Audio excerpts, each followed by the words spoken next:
That's bad.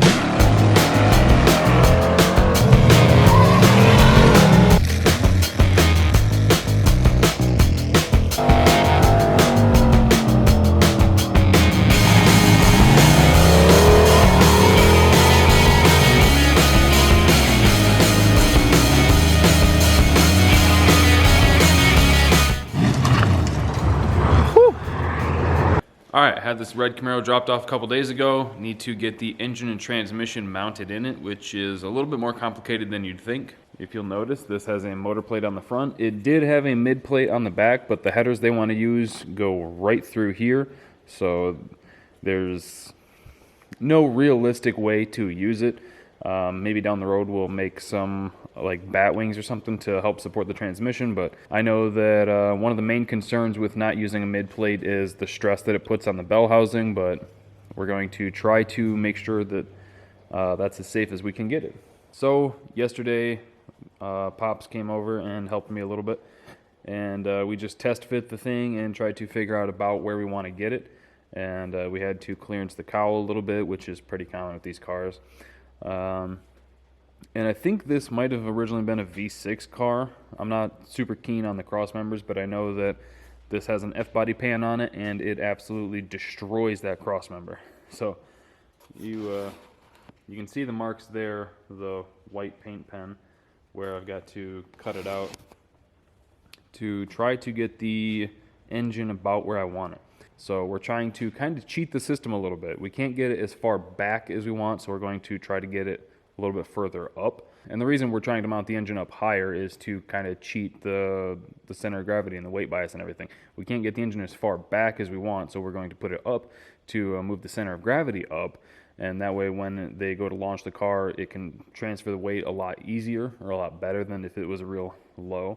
So even though we're trying to get the engine up as high as possible, we still have to notch the cross member there. And I don't think we have to cut it out completely. I think we can, I'll have to get in there and check, but I think we can just cut the top layer out of it. But there's the added challenge of trying to make it fit with those headers and everything and clear the steering. And F-Body's, this car quickly reminded me why I got rid of the white Firebird. So I think to start with, probably going to break out the cutoff wheel and start notching that cross member. And hopefully, I do have the frame rails marked. This one is 12 inches back from the core support. This one's 14 inches. That's where I would like to put it, and I think it'll fit there. It's just trying to make everything work, and I don't know if I can fit it there and get the engine up high enough. So we might split the difference and go to 13. We'll have to figure it out once we can get the engine in and get the headers bolted up to it to make sure that everything's in the clear. The transmission seems to have tons of room. It's a Powerglide. The scatter shield is the only thing that hits the tunnel so far. So we've got the room there. But yeah, if we could get this thing to have a pretty good cam height once all the weight's in there, and then it'll be pretty good. For reference, the RX-7 is at 19. The Starfire over here is at 17.5. Jack is at almost 24. It's like 23 3/4. If we could get 20 or higher, then I think that'd be cool. And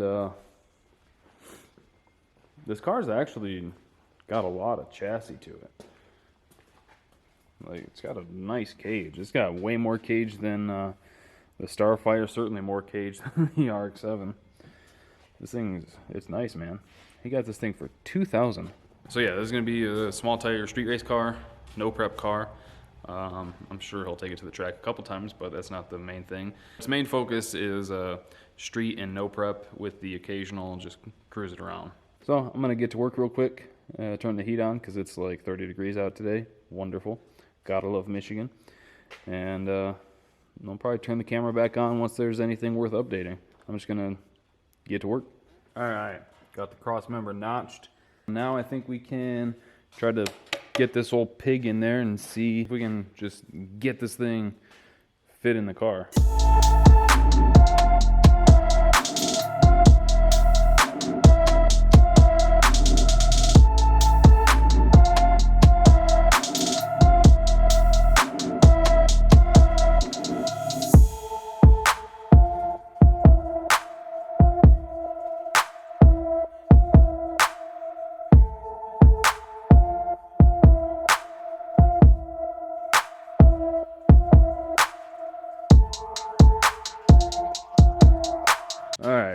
Now, I had it in and back at the 14 marks, and the headers aren't happy there. At least this passenger side. I didn't try to fit the driver's side yet. I'll probably do that in a second just to know. Man, that it's so close to the windshield because these stupid cowls in these cars. But where it's at now, I mean, obviously it'll probably drop down a little bit. But where it's at now, the K-member is right here into this pipe. Which is really wanting the engine back like another 2 inches or so. So I think that's kind of dictating some things, unfortunately. So I think we're going to have to cut this lower section out and clearance the motor plate so I can drop it down in between the frame rail, and just, we're not going to be able to get it as high as I had hoped, and we're just going to have to push it as close to the firewall as we can and still be able to get a wrench back there for the bolts. Fucking F-bodies, man.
We're still kind of in the mock-up phase, but I think we kind of got the engine figured out where it's going to sit.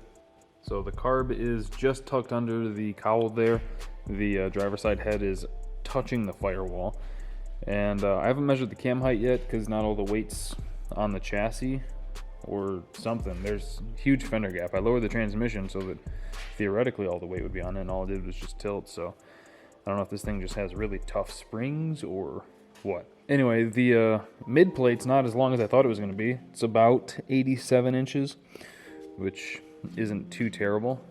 I don't remember offhand what the Starfire is. The RX-7's about 80 inches, so that's not awful.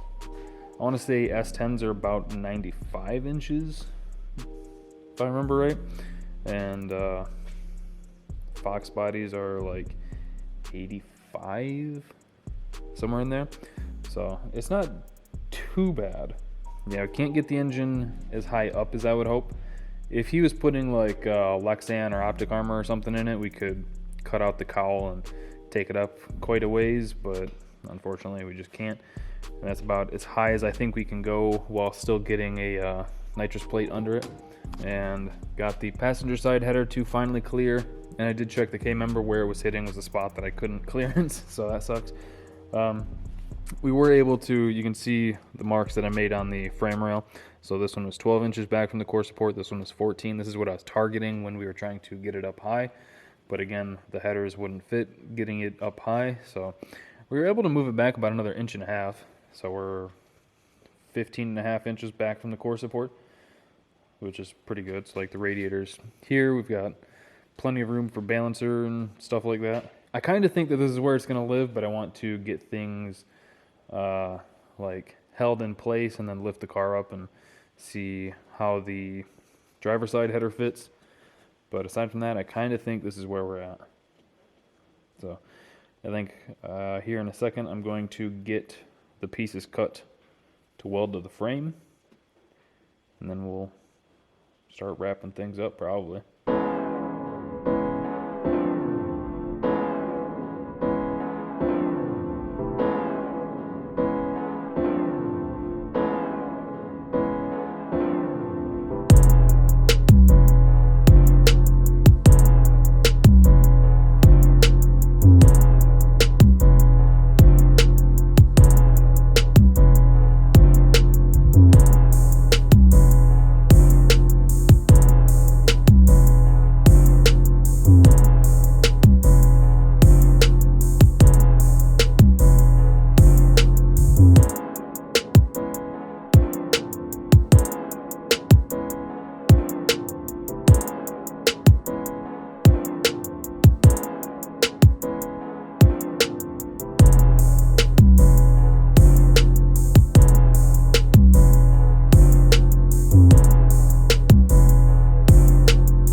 the tabs welded in to bolt the motor plate.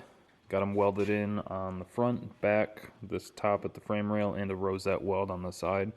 So I think that should be plenty. I thought about doing a gusset, but I think it's fine enough, to be honest. So as soon as those are dried off, going to spray some red on them to keep them from corroding or anything like that. Pretty it up a little bit.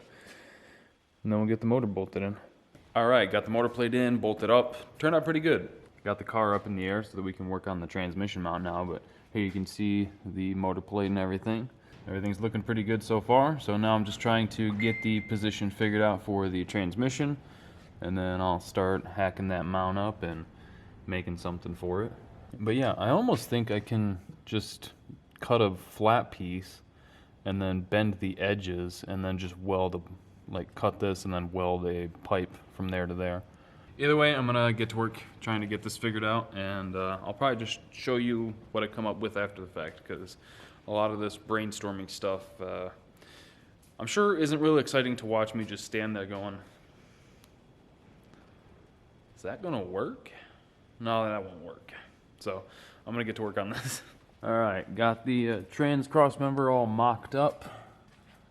There you can see how it's gonna be. I was initially gonna have these mounts hang a little lower, but I figured I've got room to tuck it up kind of tight. The smaller it is, the stronger it'll be, ladies. So I'm gonna throw a couple tacks on it and take it over to the bench, weld it, and then I'm gonna clean this one up. Probably clean up some of the edges too. And then I've got to cut the plate and drill it for this. I'll weld that onto the front, and I'll probably bend the corners down a little bit to try to help strengthen it. I don't know if it'll need it. It'll be pretty tight, but anything we can do to help. And then we're basically done with this thing. And I've got to measure for a drive shaft for him too. For the engine placement, once I get the transmission mount done, and they can take the car back home, put on a shorter intake, still for a carburetor, and should be able to lift the engine inch or so, and then just have to re-drill the motor plate, which isn't a big deal.